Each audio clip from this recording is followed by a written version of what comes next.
seek leave to move your motion. It will be granted. Bring it on. False, fictitious and a forgery.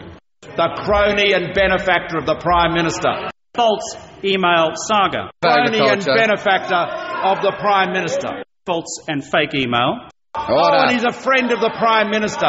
He's a mate of the Prime Minister. I state again to the Parliament that this email is a forgery.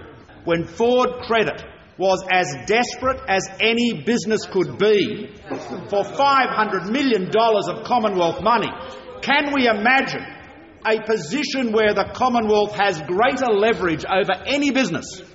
At that point, with all of that leverage, with the knowledge, the connivance, the support, the request of the Treasurer, the case of one dealer and one dealer alone is raised with Ford Credit. And who is it?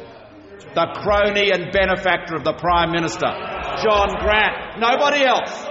Nobody else. A very special person. The entire case advanced by the Leader of the Opposition rests on a forgery. Why has he not produced this email? Because the email which he alleges exists between my office and the Treasury does not exist. You cannot escape the fact that presiding over the finances of the Commonwealth of Australia is a Treasurer who has lied to this House.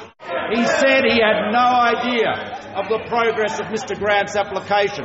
He said he was treated like everybody else.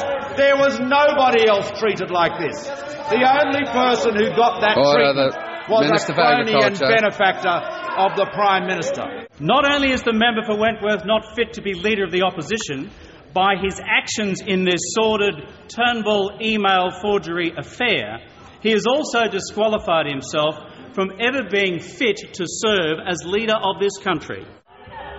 They were fighting for their life, and they were told John Grant needs help. It's not a Ford dealer. He needs help. And he's a friend of the Prime Minister. He's a mate of the Prime Minister. Mr Speaker, what a tangled web we weave. This is the culture of the Labor Party. They cannot escape from it.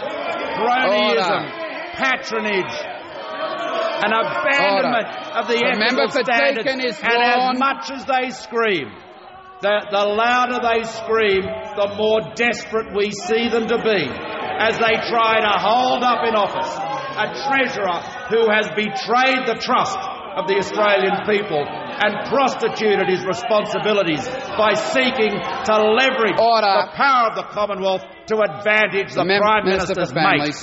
With a view to substituting the following words, that this House censures the Leader of the Opposition for relying on actively communicating and promoting the contents of a fake email to attack the integrity of the Prime Minister and the Treasurer. This censure motion in the Leader of the Opposition becomes necessary because the member for Wentworth is no longer fit to occupy the office of Leader of the Opposition, because he has actively promoted for political gain the contents of an email purporting to be from me, my office, that is entirely false, fictitious and a forgery.